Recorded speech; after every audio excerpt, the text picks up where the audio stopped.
Excellent.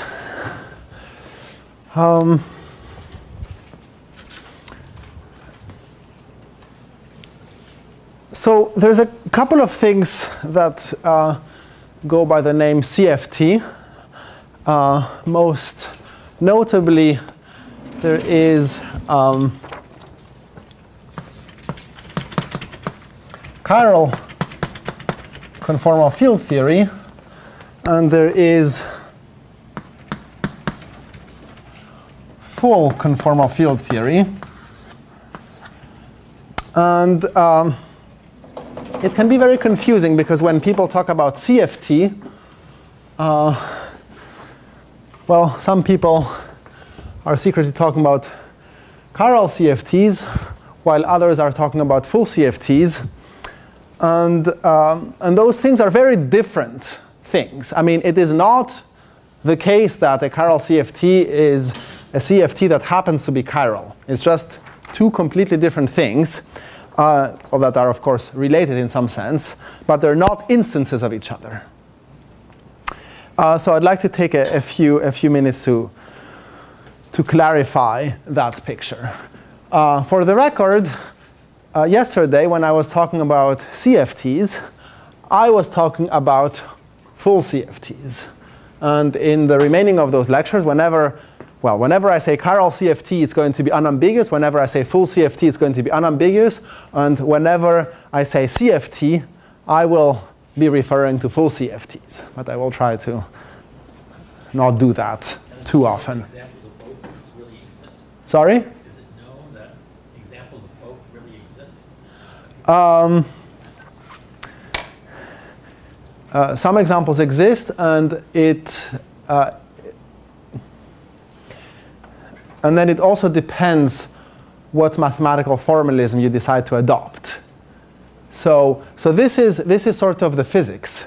And then there comes another layer of sophistication, which is the mathematics, which is what formalism are you going to adopt to talk about these things. For example, a vertex operator algebra, a VOA. VOA is one of the formalisms to talk about chiral CFTs, certainly not the only one. There's another one which goes by the name conformal net.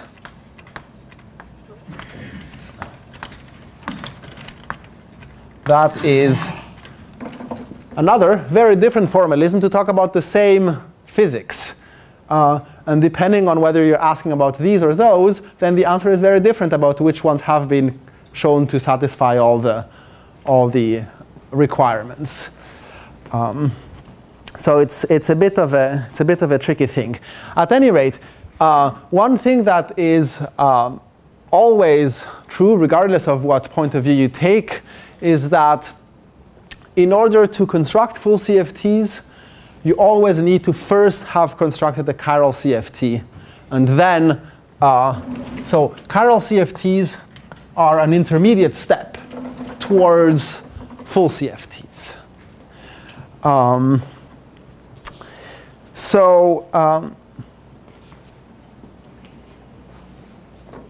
You might have heard of some mathematical objects called loop groups.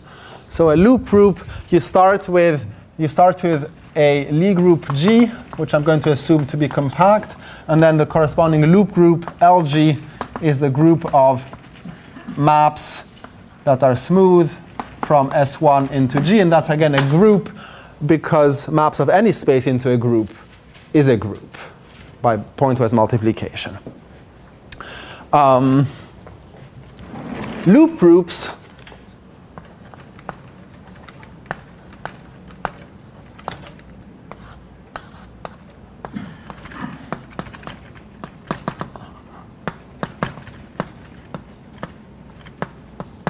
provide examples of chiral CFTs. There are other examples of chiral CFTs, but these are somehow the most, among the most important ones. So you kind of said that chiral CFT represents a physics idea, not a formalism. So should we think that like every formalism should somehow include loop groups? Yes, exactly. So there is a vertex algebra corresponding to a loop group. There is a conformal net corresponding to a loop group. And if I had more formalisms, I would definitely have as a requirement for that formalism to be talking about those guys that there is a way of including loop groups into the formalism. Otherwise, the formalism is no good.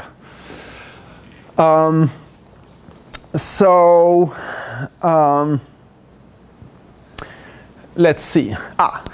So in order to construct a full CFT from a Chiral CFT, you need to provide additional data. I mean, there exist multiple full CFTs corresponding to the same Chiral CFT. And the additional data that is needed is the data of a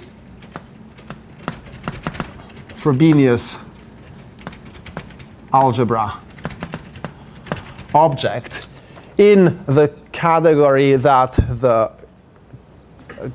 so there's a category that's associated to every Chiral CFT, and you want an object in that category which has some extra multiplication that makes it into Frobenius algebra. Depending on the formalism that you decide to be working with, this result, the fact this construction from Chiral CFT to full CFT is due to different people. Fuchs, Runkel and Schweigert do that, and then in the formalism of conformal nets, this is due to Longo and Riemann.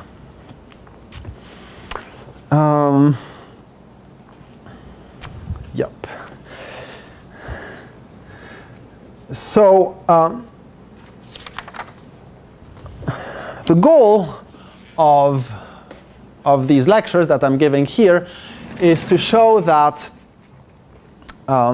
if you start with the same set of initial data, namely, the Chiral data and the Frobenius algebra, that you can get more.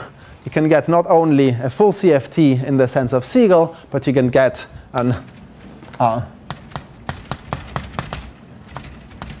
extended full CFT. So an extended full CFT, of course, induces a full CFT in the sense of Segal by forgetting part of the stuff. And so really the point that I'm trying to make is that there is a way of going directly to full CFT, starting from the Chiral CFT and the Frobenius algebra object.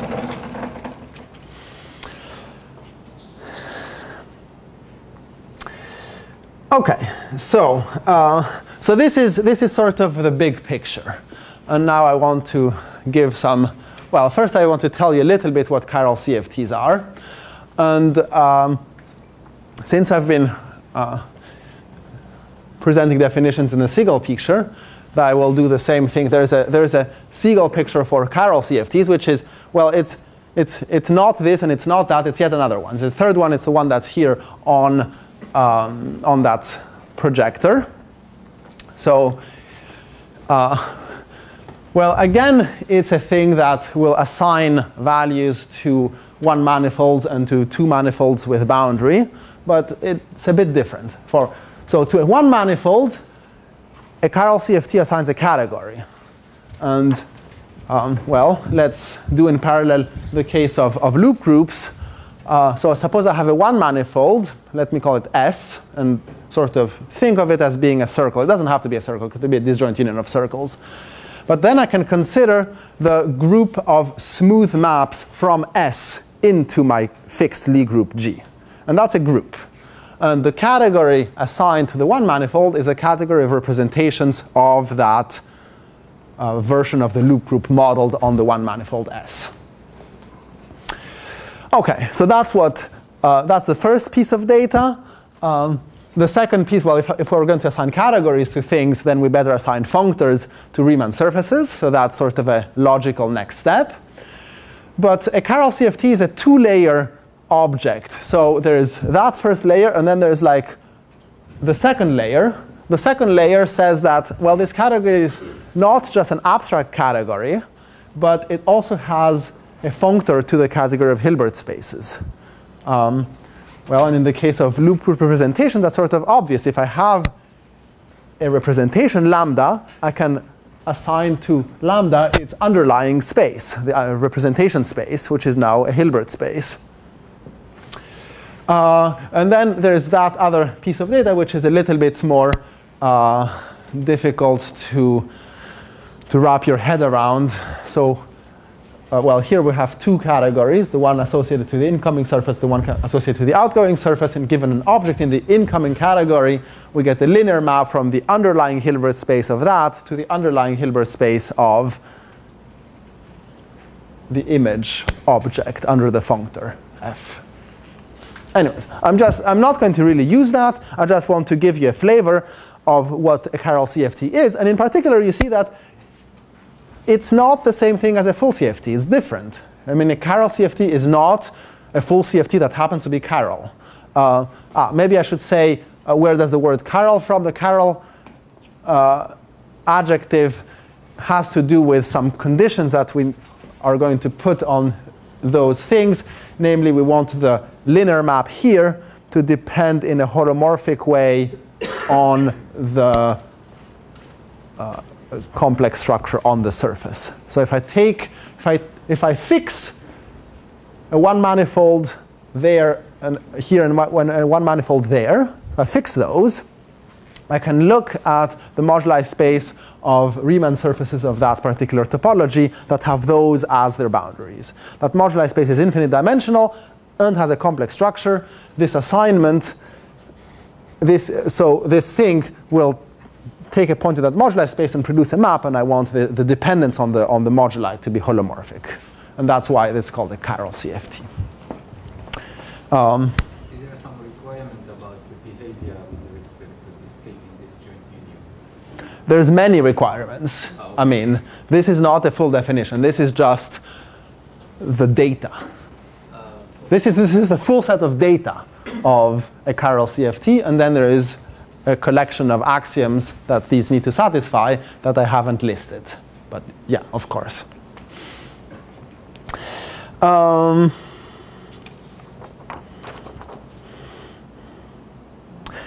So I should point out that Chiral CFTs in this formalism are things that are difficult to construct, are things that people are struggling with.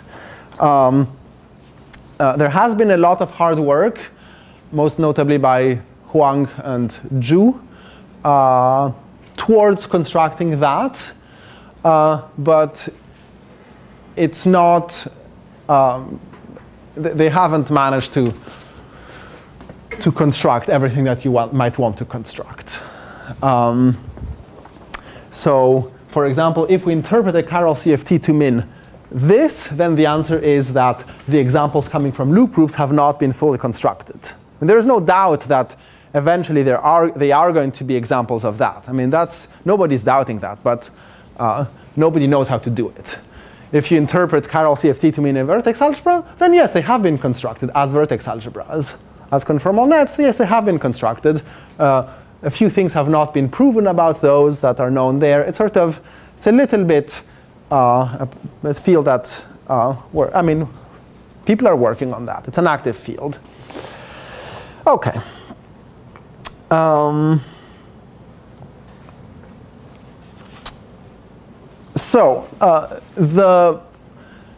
should say, the construction that I'm going to present, this green dotted arrow here, does not take this as the beginning point.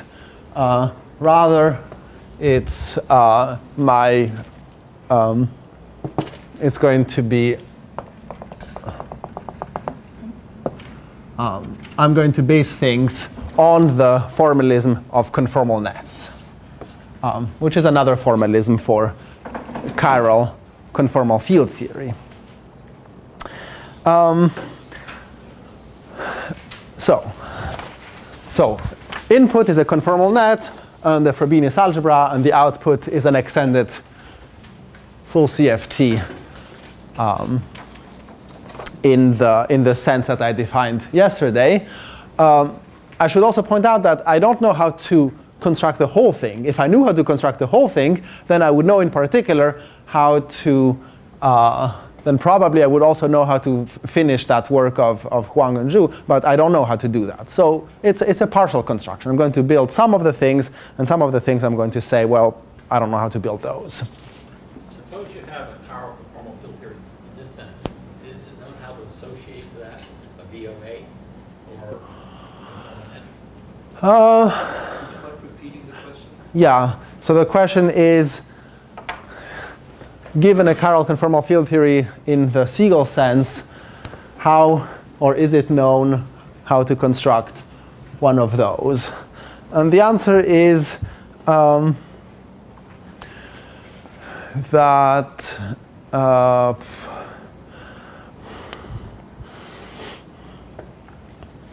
so VOAs are the easiest. So it's easiest to construct them. And yeah, so one can in particular from this go back to a VOA.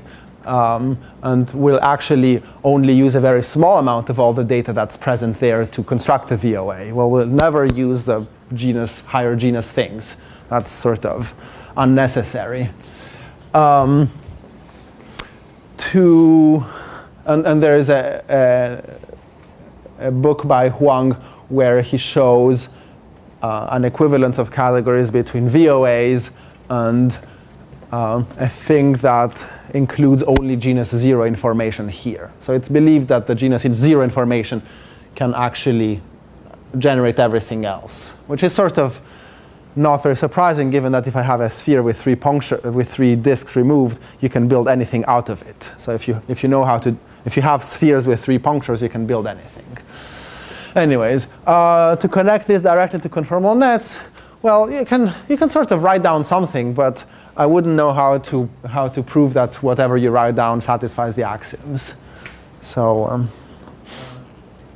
Can you go from vertex operator algebras directly to extended full CFT? well, that's essentially what Fuchs, Runkel and Schweigert. Oh, sorry, to extended. Maybe, I don't know.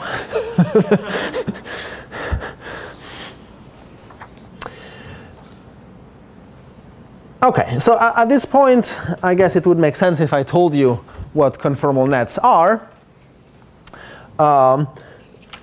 But I will only give you the full abstract definition tomorrow. And what I'll do right now is tell you what the data is of a conformal net and tell you what the conformal net is that is associated to the loop groups.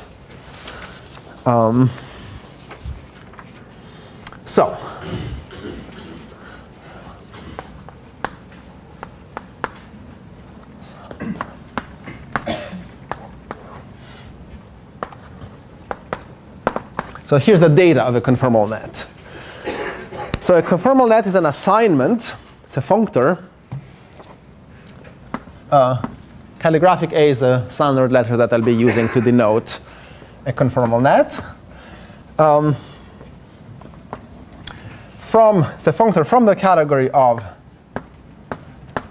compact, oriented, one-dimensional, smooth manifolds, possibly with boundary. So what are these things? I mean, these things are either circles or little intervals or disjoint unions of circles and intervals. To the category of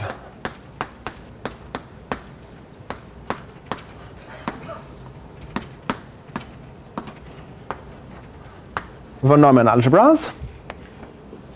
And the morphisms here are embeddings. So we're only looking at things that are injective and where the derivative is never 0. And if I have an embedding, let's say that I is a one-dimensional manifold and J is another one-dimensional manifold, then there's 2 possibilities. Either this embedding is orientation preserving,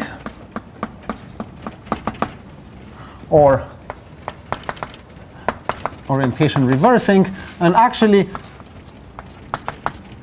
you might complain that there is also the possibility, since I'm allowing disconnected manifolds, to have a thing which is on one piece orientation preserving and on one other piece orientation reversing. So those mixed guys, I'm not going to assign anything to them.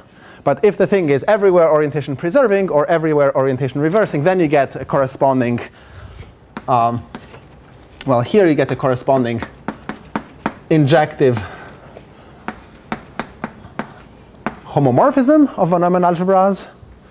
And here what you get is a homomorphism into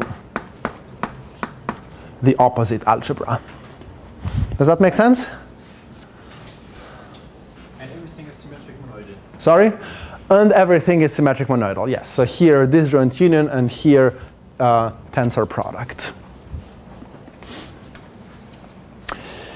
So this is like a partial function then? Or, I mean, if you're not assigning things to some of the morphisms, or can you get rid of them? Well, no, let's say that these are the objects of the category, and the morphisms of the category are embeddings that are either orientation preserving or orientation reversing. But you can take the disjoint union, right? I mean, then you don't have a monoidal structure or something. That's right. Yes. OK. Fine. So it's partially monoidal. Yeah. Anyways, it's the obvious thing. And here the category is the category of von Neumann algebras, and the morphisms are either homomorphisms or anti-homomorphisms. And again, it's partially monoidal. You can't take the tensor product of it. Yeah. OK, so this is all the data. That's all the data. So now let me tell you how to build one of those given a, so let's see.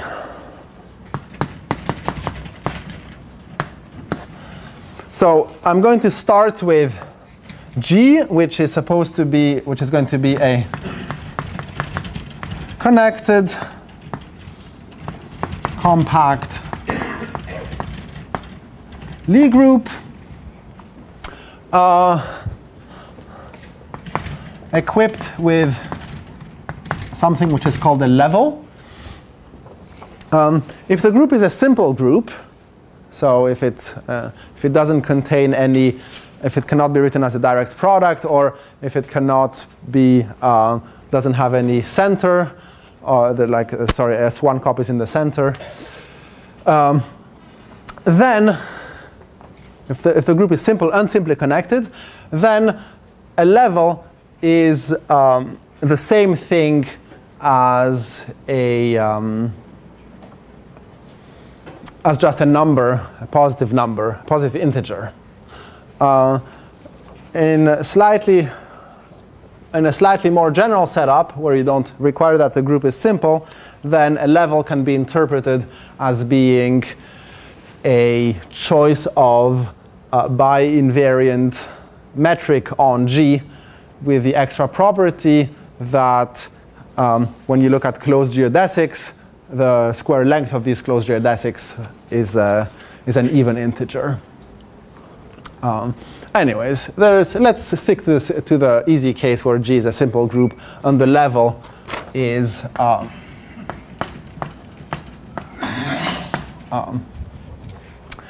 an integer positive bigger than 1, and here I'll put the extra assumptions. So simply connected and simple to make things simple. No pun intended. OK, so associated to a group and a level, we're going to construct a conformal net. So how does that work? So I have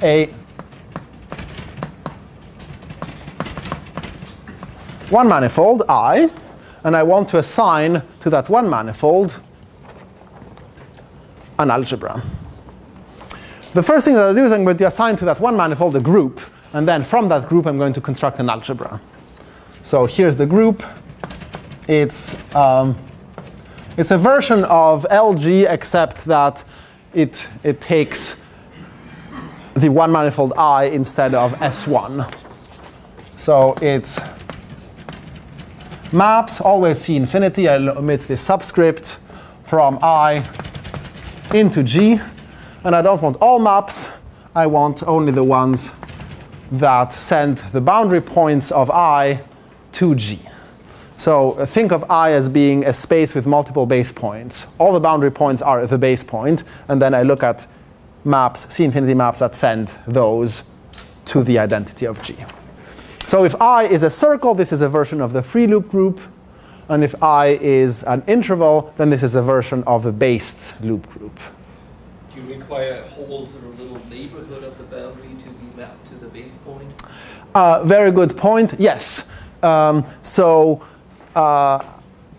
want this to be a covariant assignment. I want that whenever I have an embedding from I into J, that I have a corresponding group homomorphism from LIG to LJG. And you think about it, what is the obvious thing to do? Well, I have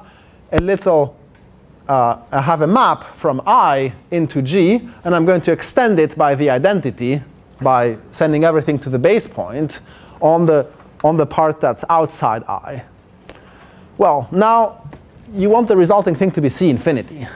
So you better put some condition on those maps to make sure that if I extend the map, it remains C infinity. So the base point goes to the identity, and then all the derivatives have to vanish. Sorry, the base points go to the identity, and all the derivatives at those points have to vanish. But this is a sort of technical point. It's like, OK, so that's a nice group. It's an infinite dimensional Lie group. And this group has a central extension, which is given by a cocycle. The cocycle is written more easily. So suppose I have F and G, and I'm going to take them in the Lie algebra of there. And the only reason that I do that is that it's easier to write down a formula. It's possible to write down a formula, a cocycle for the group, but it's much easier to write down a formula for the cocycle of the Lie algebra. So given two, the Lie algebra of this is the set of maps from I into the Lie algebra of G. So suppose I have two such maps, F and G, then the cocycle on F and G is the integral over I of F dg. So let's see. F is a function with values in the Lie algebra of G. G is another such function. dg is a one form with values in that Lie algebra. And I take the product F times dg, and that's a one form with values in the Lie algebra tensor itself. And well, this level here, I'm going to interpret it really as a metric on the Lie algebra, and then I apply this. So these point brackets are where the choice of level comes in. And then we have a one form with values in R, and then we integrate, and that's a number. Small computation, this is a Lie algebra cocycle, and therefore defines a central extension. There's a corresponding central extension of the group. And now I can write down the definition of, so the conformal net associated to the loop group of G and the level K is defined by saying that the value of that conformal net on the one manifold I is a completion of the group algebra of this guy with multiplication twisted by the cocycle.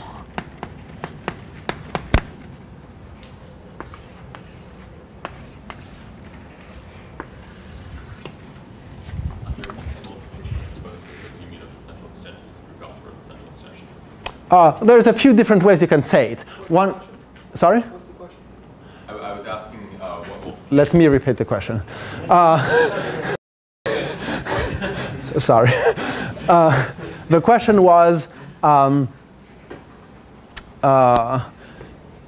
should I interpret this as being the same as the group algebra of the central extension of this? And the answer is, that's another way to define it, except if you do that, you need to take the quotient of that group algebra where you identify the copy of the copy of S1 that lives in the center of the central extension with the copy of S1 that lives in the scalars times the identity. So it's a quotient of the group algebra of the central extension. A different way of saying it is you take the usual group algebra, but then you change the multiplication on that by putting this cocycle. By putting the group cocycle that corresponds to this Lie algebra cocycle.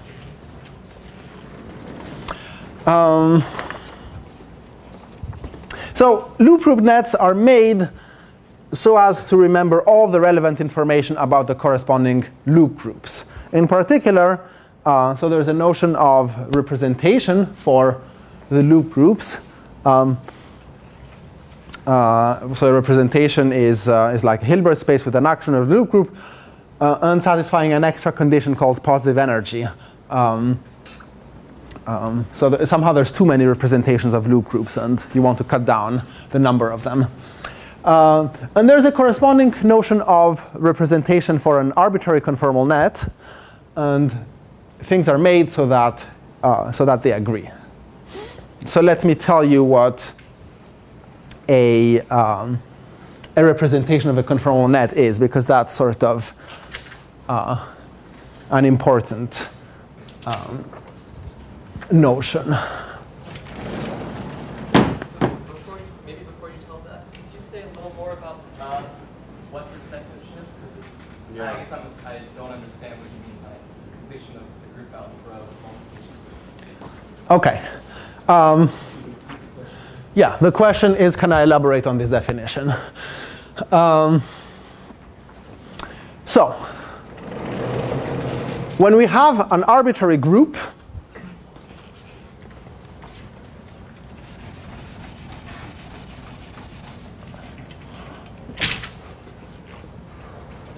well, when I have an arbitrary set, G, I can form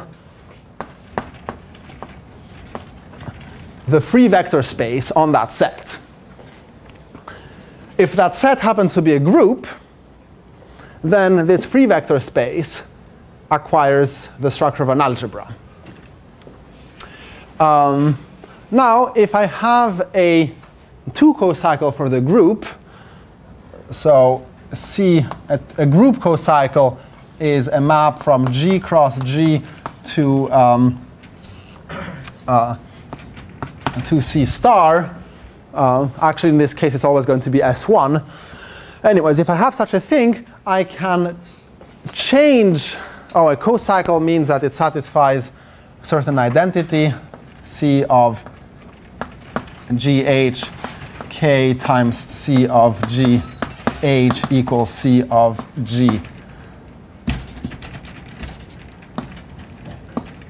HK times C of H comma K. So a function from G cross G to C star satisfying this particular identity. That's called a cocycle. Suppose I'm given one of these. Then I can modify the multiplication and say that if I have G times H with the modified multiplication, I put here a little c under as a subscript of the dot, to say this is a modification, then this is going to be, by definition, well, it's going to be GH as an element of here, but times a scalar, which is C of G comma H.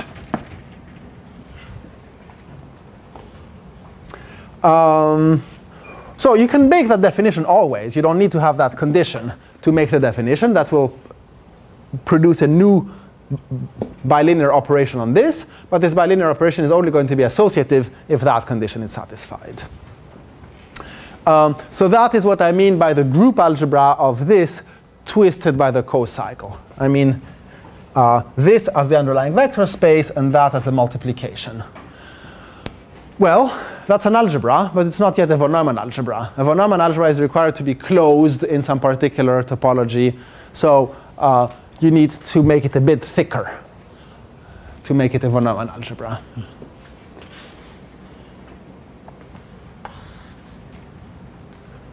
Does that answer the question? Is that good?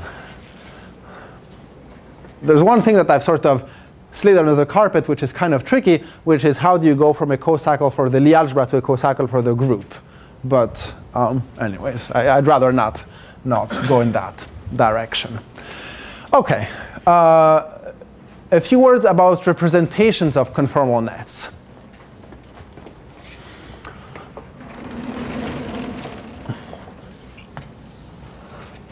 So now suppose that we're given such a gadget. And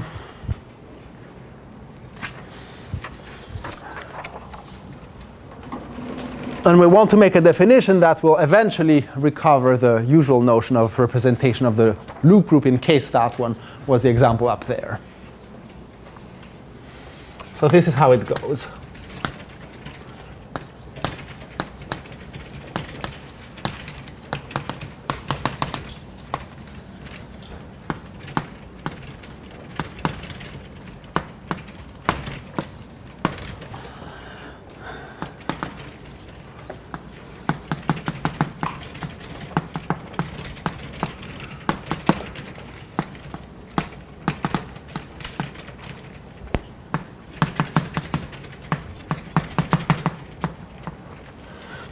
OK, so far it's not very surprising. It's a Hilbert space with stuff that acts on it. But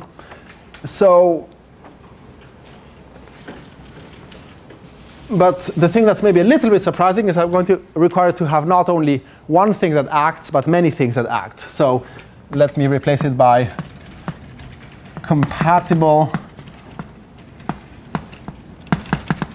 actions in a plural of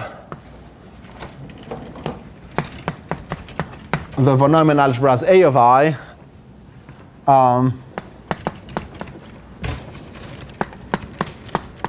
for every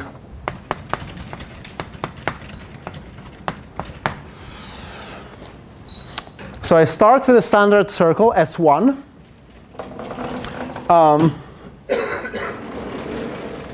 S1, being a one manifold, has a von Neumann algebra associated to it. But I'm not going to ask that that acts. I'm going to look at all the subalgebras corresponding to submanifolds of S1, and I'm going to ask that those act. And in a compatible way means in the obvious thing, if I restrict to a smaller subalgebra because I've taken a subinterval, I want the action to be the restriction.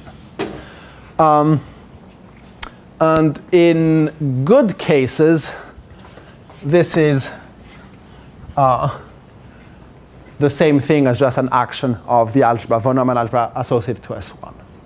So often this is the same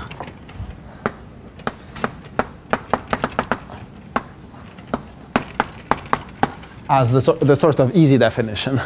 Like just take one von Neumann algebra and let that act.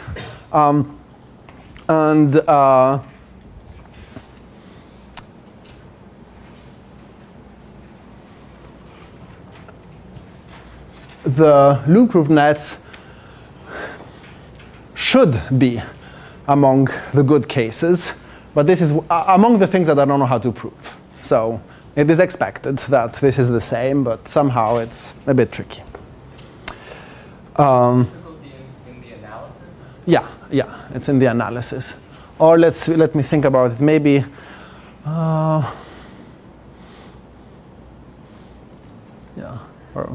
or maybe those are okay.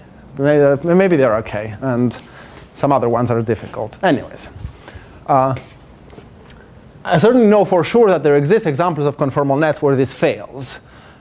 So that is the good definition, and that is something that sometimes you get.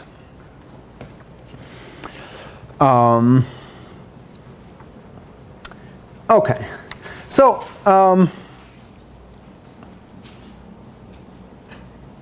so now you know what representations of conformal nets are, and you also know that they agree with positive energy representations of the loop groups in the case that the conformal net is that one.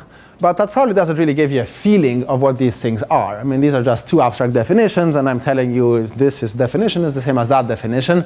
But maybe you want to have a little bit more of a concrete understanding of what you get. So I'll take an example, which is the simplest possible non-trivial example, the case where G is the group SU2, 2 by 2 matrices with determinant unitary with determinant 1. And I'll tell you what you get out there. It's a general fact that the representation theory of a loop group resembles very much the representation theory of the corresponding compact group. So let me first give you a little bit of an introduction on representation theory of SU2. I'll do it over there.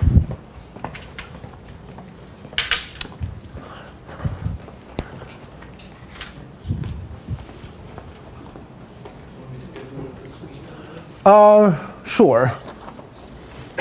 The screen will come back at some point.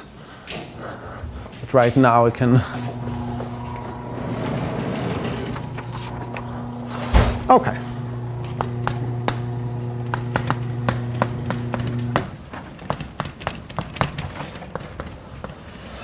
So it has irreducible representations.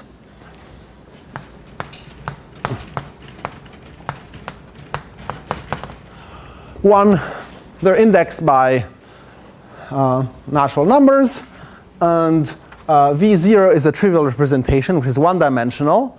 V1 is a two-dimensional representation because SU2 obviously acts on C2, and that's a three-dimensional representation. There's one for every dimension. So a dimension of Vi is I plus 1. And then here's also a nice little thing. The tensor product of Vi and Vj is, so I'm going to assume that I is smaller or equal than j, is given by Vj minus I plus Vj minus I plus 2 plus all the way to plus Vj plus I. And this tensor product is determined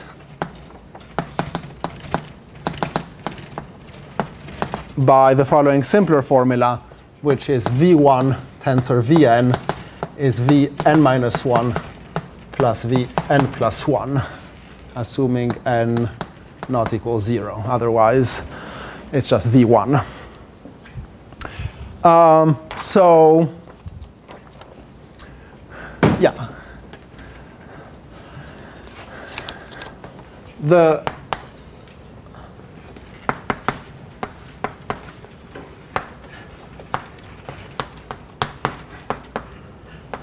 The rep theory of loops SU2 at level k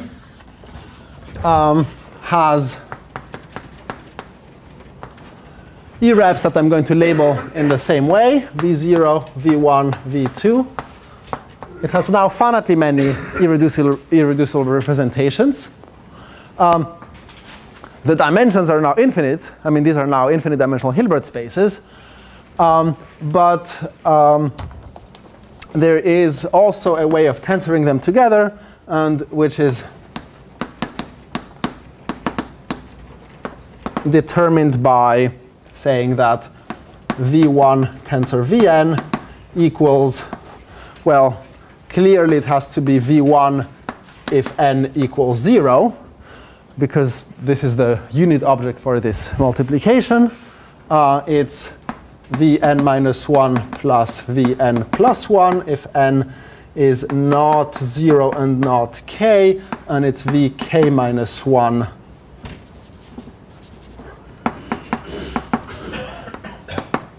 if n equals k.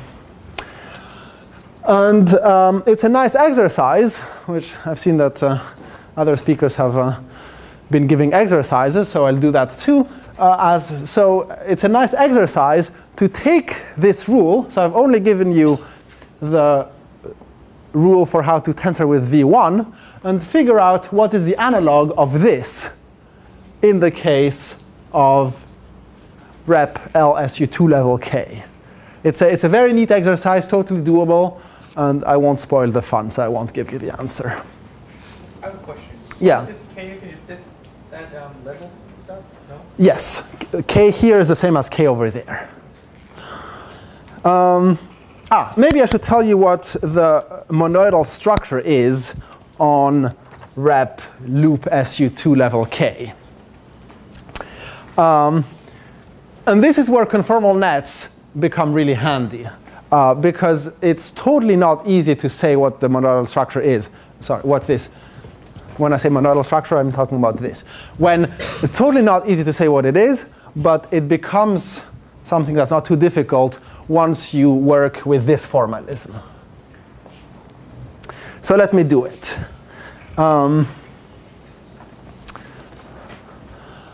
Let's see, what do I want to erase?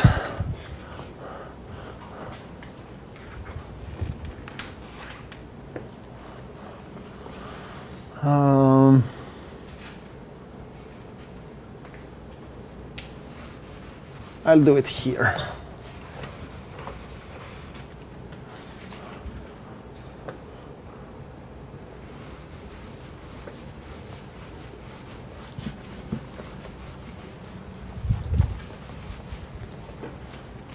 Okay. Remember that this induces either A of I to A of j or A of I to A of j op.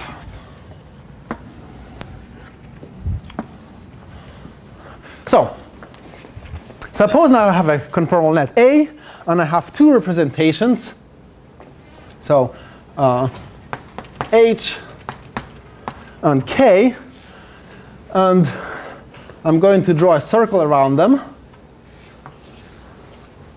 And I'm going to think of H as being a Hilbert space such that for any submanifold of this circle, there's an action of the corresponding algebra on H. And I'm going to think of K as being a Hilbert space such that for any submanifold of that circle, there's an action of the corresponding algebra on K.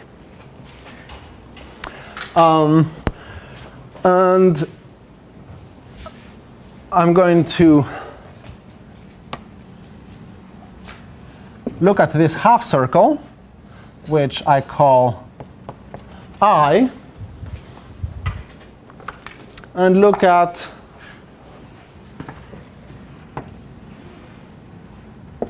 that half circle, which I call J.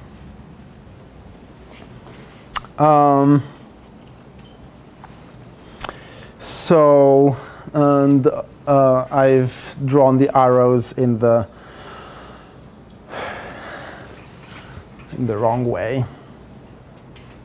Sorry, I wanted to draw it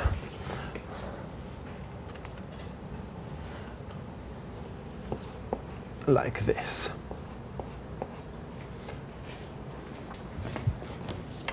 So the circles, these circles are oriented. There's an orientation of the circles, and I is oriented in the correct way. So, and let's also pick a diffeomorphism, well, the standard diffeomorphism between I and J, the one that sends this point to that point and this point to that point.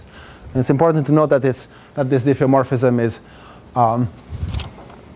orientation reversing.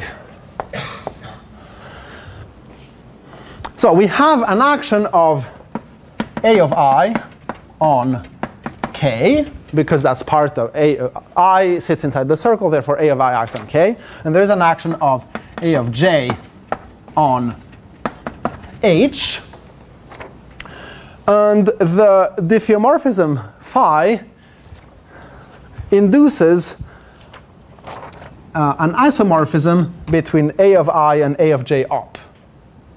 It's an invertible map from A of I to A of J up. And using the fact that A of I is equivalent to A of J up, I can transform this left action of A of J into a right action of A of I. So you can think of this as being A of I acting on the right on H. Well, and then it's easy. I have a right action and a left action, same algebra. I can just invoke the existence of this tensor product of Hilbert spaces over von Neumann algebras and say that the definition is that.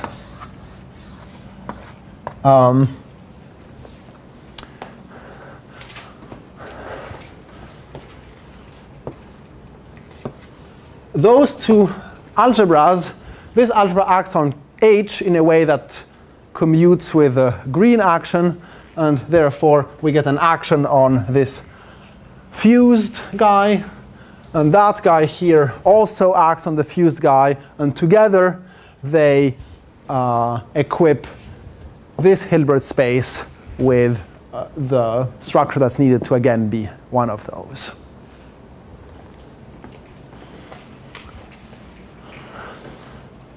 Okay, so that's the monoidal structure, and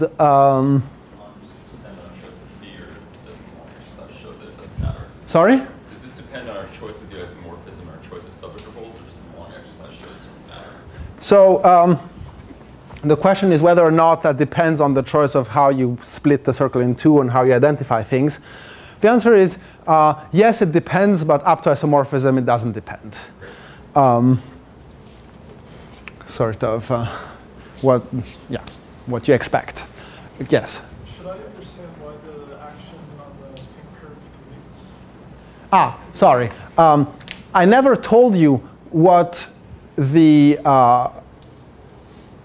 definition of a conformal net is. I just gave you the data. But let me give you one of the axioms, which is going to be relevant to understanding why these actions commute. One of the axioms says that if I have an interval, or I have a one manifold, and I have two submanifolds that are disjoint inside that ambient one manifold, that the two subalgebras that you get are commute. So disjoint things commute. And, well, the pink and the green are disjoint, and therefore they commute on H. Is there a separation between? There is no separation. But there's the ambient circle in which these algebras live. And yeah. And should I also understand why A of I is isomorphic to A of J as opposed to? So phi is an isomorphism in this category between I and J. And this is a functor, so it sends isomorphisms to isomorphisms. It's an orientation reversing isomorphism, and this is an isomorphism with it's an anti-isomorphism. I've been a bit sloppy with the reason why these things commute. Let me maybe repeat or maybe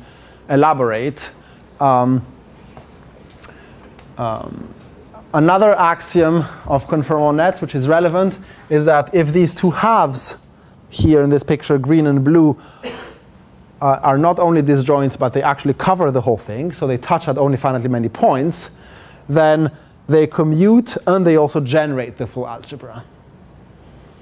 So if I look at, say, the upper half of this picture, I see the upper half has an algebra that acts on H, and in that algebra, the pink part commutes with the green part.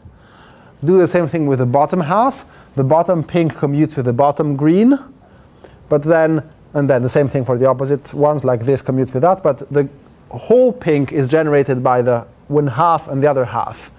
So essentially, disjoint things commute. That's making it too complicated. There's no reason to be confused. It's like things that are drawn in a disjoint way commute. Yes? Is there a sense in which the stat is topological, and then if I have an isotopy of inclusion, somehow you know what it does in the Von Neumann algebras? Yes, if you have an isotopy, and you need to require that the isotopy does nothing around the boundary, then the two corresponding homomorphisms are conjugate to each other.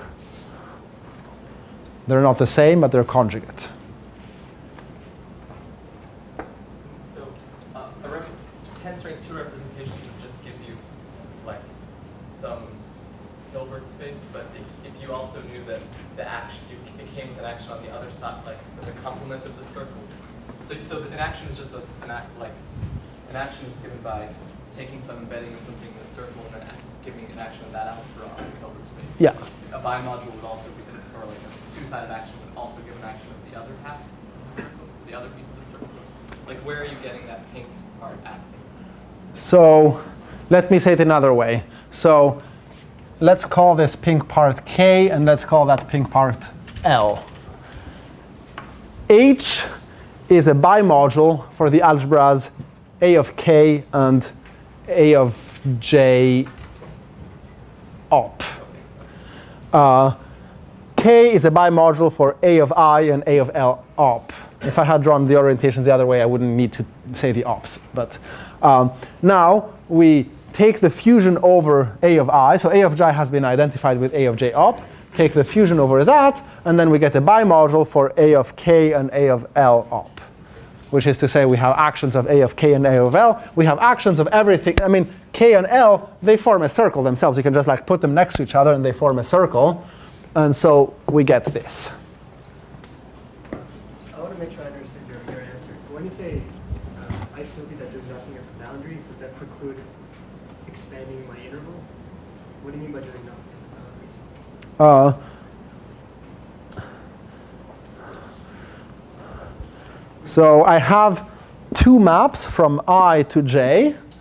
These two maps are supposed to send the boundary points of I to the same things in J, but also at the level of derivatives. They're not supposed to do anything at the derivatives at the boundary point. So you fix that, and then those two maps are isotopic in a way that fixes what happens around the boundary in I. Then the corresponding algebra homomorphisms are conjugate to each other.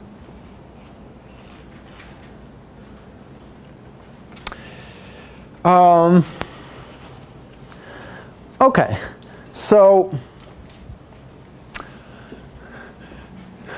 I told you what a conformal net is. I gave you some examples, and I also told you how to construct a category with a tensor product on wrong.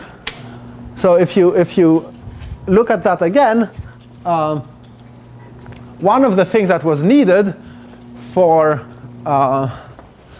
in a Chiral CFT, one of the things that was given as part of the data was a category, and that category is the category that I've been talking about here. That category has a monoidal structure, a tensor product, which in that formalism comes from the fact that there exists a pair of pants.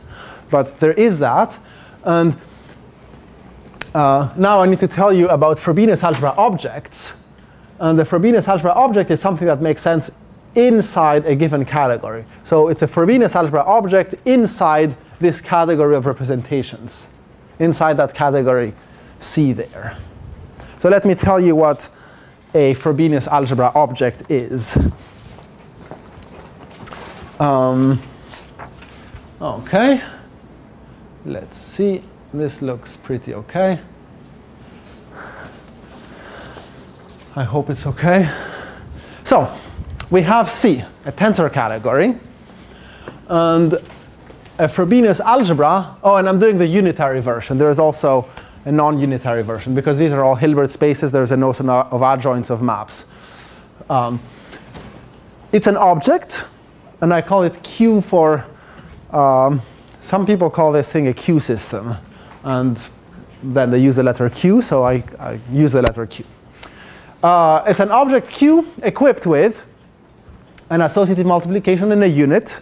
So these are a map from Q tensor Q to Q and from the identity to Q. And then the same structure dualized, the co-multiplication and the co-unit. And the axioms are drawn in diagrammatic form. This axiom is saying that the algebra is associative. This axiom says that it's unital. That's a co-associativity, co-unitality condition. And then this is the important axiom that one needs to focus on. That's what it means to be a Frobenius algebra. If I first multiply and then co-multiply, it's the same as if I first take one of the sides, co-multiply it.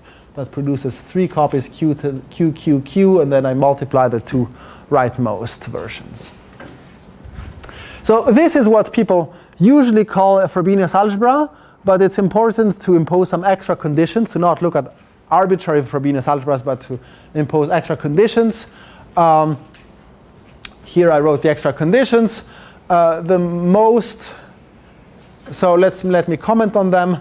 These conditions say that actually everything is determined by the algebra. The co-multiplication is the adjoint of the multiplication, and the co-unit is the adjoint of the unit. So when I'm going to give you examples of Frobenius algebras, I'm just going to say, well, here it is, and I'm just going to give you an algebra, and it's understood that if you do that, then you get something that satisfies those axioms. This axiom is maybe a bit surprising. People who have, so some of you maybe know that cohomology rings of manifolds are Frobenius algebras. Cohomology rings of manifolds are things that do not satisfy that. So these are Frobenius algebras of a very different flavor than the ones that appear, say, in string topology. This is called a special Frobenius algebra. Frobenius algebra that satisfies that, and it implies that condition of being special implies in particular that the algebra Q is semi-simple. So it's just to give you a flavor. Okay, so I told you now about all the inputs of this construction. We have the chiral data, which I'm going to take conformal nets as my model for the chiral data. And we have Frobenius algebra object in the associated category. And what is the associated category? Well, it's the category of representations with this particular monoidal structure.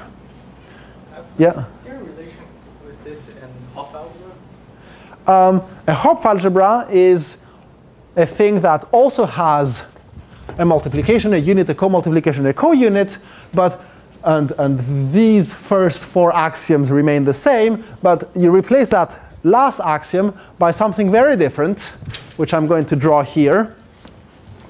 The last axiom in the case of Hopf algebras looks as follows.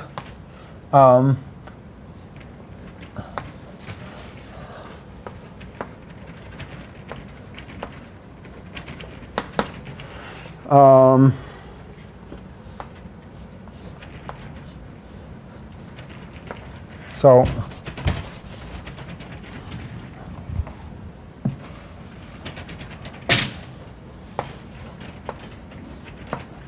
if I first do multiplication then co-multiplication in a Hopf algebra, I can rewrite it in this particular way. note that this uses a crossing here, which means that Hopf algebras only make sense in an ambient category which is symmetric. I need to permute things around in order to make sense of a Hopf algebra.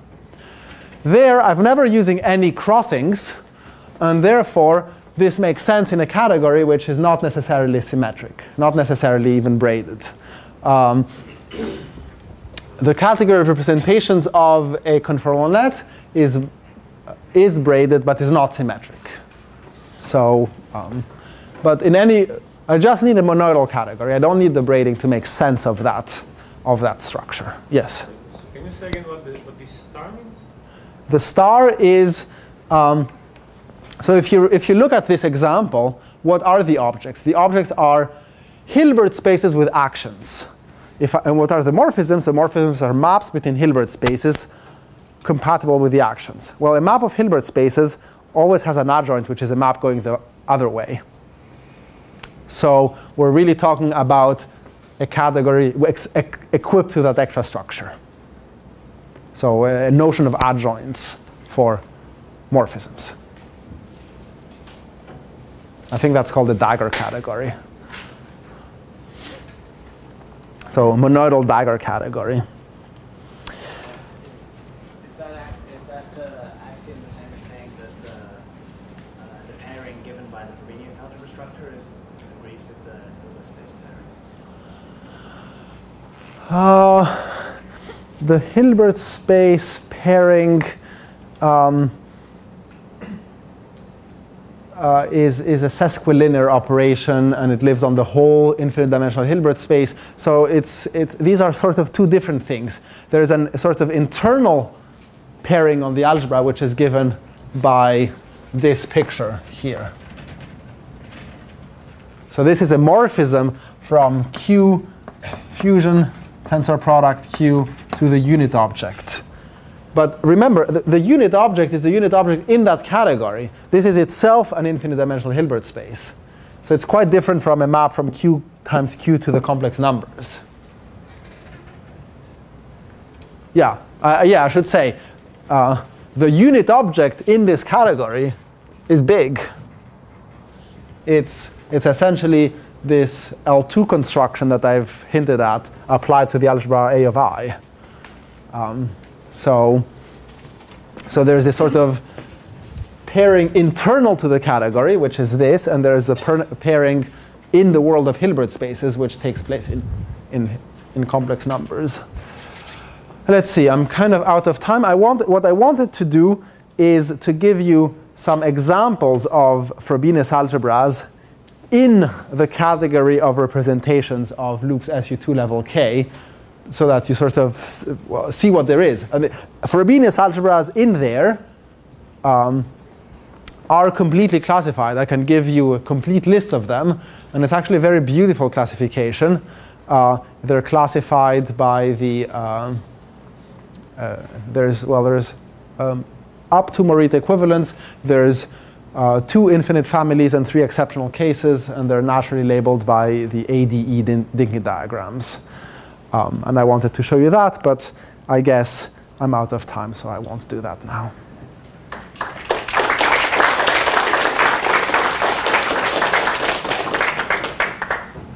Any questions? Well, actually, I have a question.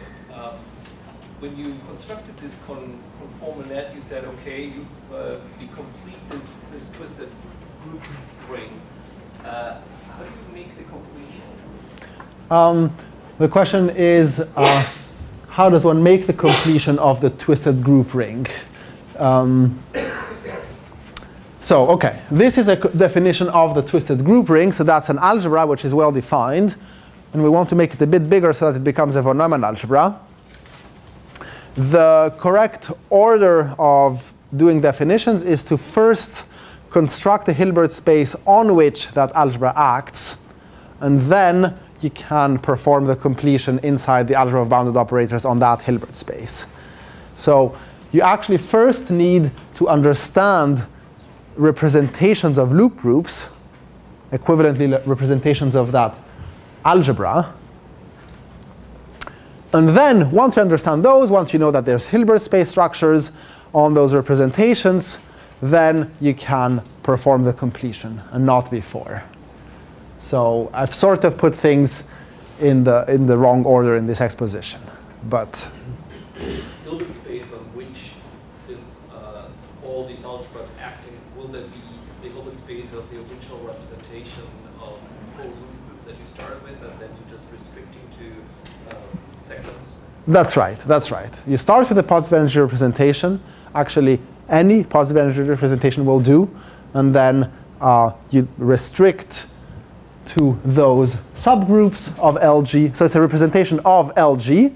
And then Lig is a subgroup of LG. If I is a piece of the circle, then this can be viewed as the set of all, as a set of elements of LG that are trivial outside of I.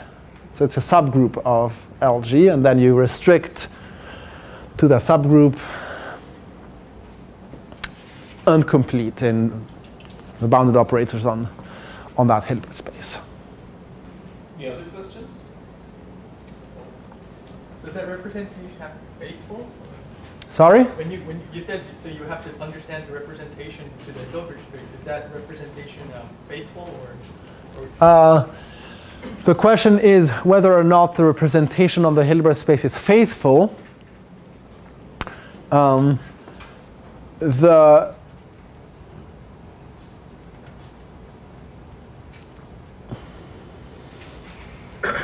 So I'm certain that the representation of the loop group is faithful. If you take the algebra generated by the loop group, I believe that it's faithful, but I don't know for sure that it's faithful. but that's not part of the kind of definition. Do you require faithfulness, or that's not usually required? I certainly don't worry about it.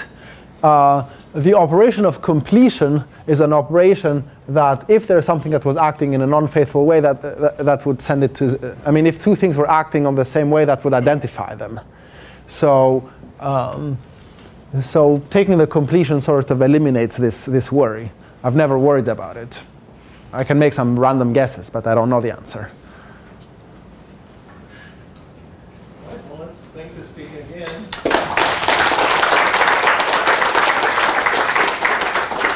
To remind you that this afternoon is slightly more full than yesterday and all the other days. There will be 2 talks in the afternoon. So the first one is by Chris, and then starts at, was it 2:30?